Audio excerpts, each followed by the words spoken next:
Assalamualaikum warahmatullahi wabarakatuh.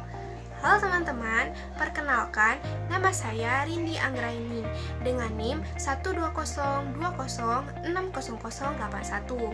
Saya dari kelas 2C, Prodi Pendidikan Biologi, Fakultas Tarbiyah dan Keguruan UIN Sunan Gunung Jati Bandung. Di sini saya akan mempresentasikan analisis sintesis jurnal pendidikan biologi nasional dan internasional dengan tema media pembelajaran dengan model blended learning. Sebelum ke pembahasan, pertama, apa sih media pembelajaran itu? Nah, media pembelajaran adalah teknologi pembawa pesan yang dimanfaatkan untuk keperluan pendidikan dengan tujuan mempermudah peserta didik dan pendidik dalam melaksanakan proses pembelajaran. Baik, kita akan melanjutkan pembahasan selanjutnya. Jurnal yang pertama berjudul Penerapan Blended Learning dengan Pendekatan STM untuk meningkatkan kemampuan literasi sains siswa pada pembelajaran biologi di masa pandemi COVID-19. Jurnal ini ditulis oleh Lydia Banila, Hana Lestari, dan Ridwan Siskandar pada Maret 2021. Di sana dikatakan bahwa pembelajaran dengan model blended learning dengan pendekatan STM menawarkan potensi untuk meningkatkan proses belajar mengajar dalam lingkungan pendidikan yang responsif terhadap gaya hidup siswa. Jurnal yang kedua berjudul Efektivitas Model Blended Learning terhadap hasil belajar mahasiswa pada mata kuliah zoologi di era COVID-19. Jurnal ini ditulis oleh Tommy Aprasantosa, Abdul Rojak, Ajwir Anhar, dan Ramadan Sumarmin pada tahun 2021. Di sana dikatakan bahwa pembelajaran online dengan model blended learning memiliki tampilan yang sangat menarik. Mahasiswa bersemangat dan termotivasi untuk mengikuti pembelajaran dibandingkan dengan model lainnya. Hal yang ketiga berjudul The Effect of Blended Learning and Project-Based Learning on Free Service Biology Teacher Creative Thinking Through Online Learning in the COVID-19 Pandemic. Jurnal ini ditulis oleh Justina W. Syafi dan R. Febrianto pada tahun 2020. Di sini dikatakan bahwa keunggulan blended learning adalah dapat memberikan pengalaman belajar individu, mendukung dan mendorong pembelajaran mandiri dan kolaboratif, meningkatkan keterlibatan calon guru dalam pembelajaran, dan memberikan pembelajaran yang fleksibel. Yaitu pengelompokan hasil kajian. Dari ketiga jurnal tersebut, ada 4 pengelompokan hasil kajian. Yang pertama yaitu yang berhubungan dengan pembelajaran, yang kedua ada yang berhubungan dengan teknologi, yang ketiga ada hubungan dengan hasil belajar, dan yang keempat ada hubungan dengan lainnya. Bisa dilihat dari tabel berikut. Yaitu sintesis. Menurut riset hasil oleh Asad et al. Pada tahun 2017 menunjukkan bahwa dalam proses perkuliahan dibutuhkan pola pembelajaran yang mengintegrasikan teknologi. Pemanfaatan teknologi dalam pembelajaran dengan model blended learning yang terintegrasi dapat menciptakan pembelajaran yang lebih efektif, efisien, dan menarik mengikut minat siswa dalam pemanfaatan media berupa smartphone, sehingga materi teoritis dapat lebih efektif ditangkap.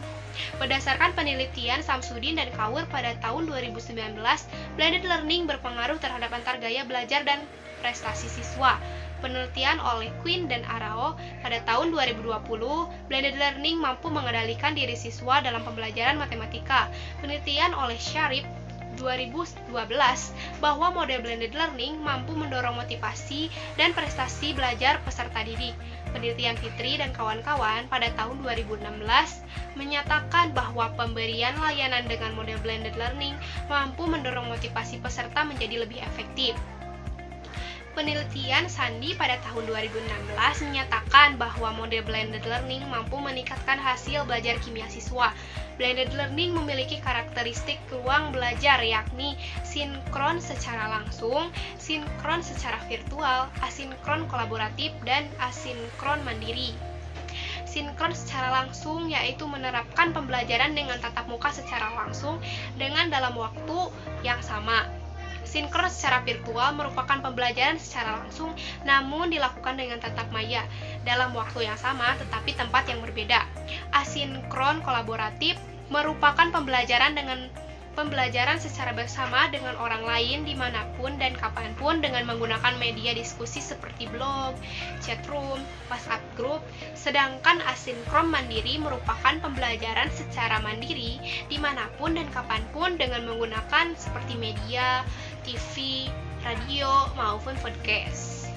Menurut Sauman and Modiarty pada tahun 2018. Yaitu lanjutan sintesis. Pengaruh penggunaan blended learning tentang keterampilan proses sains dan hasil belajar. Menurut Harahap pada tahun 2019, strategi blended learning jauh lebih efektif dalam meningkatkan prestasi belajar siswa dan proses kemampuan sains dibandingkan dengan strategi pembelajaran konvensional. Bahwa ada peningkatan yang signifikan dominan kognitif dan psikomotorik juga sebagai memotivasi siswa dan hasil belajar setelahnya pembelajaran dilakukan dengan menggunakan model blended learning. Menurut Firdaus et al. Pada tahun 2018, penggunaan model blended learning dapat meningkatkan karakteristik siswa dan fitur desain memiliki kategori yang signifikan bagi hasil belajar siswa.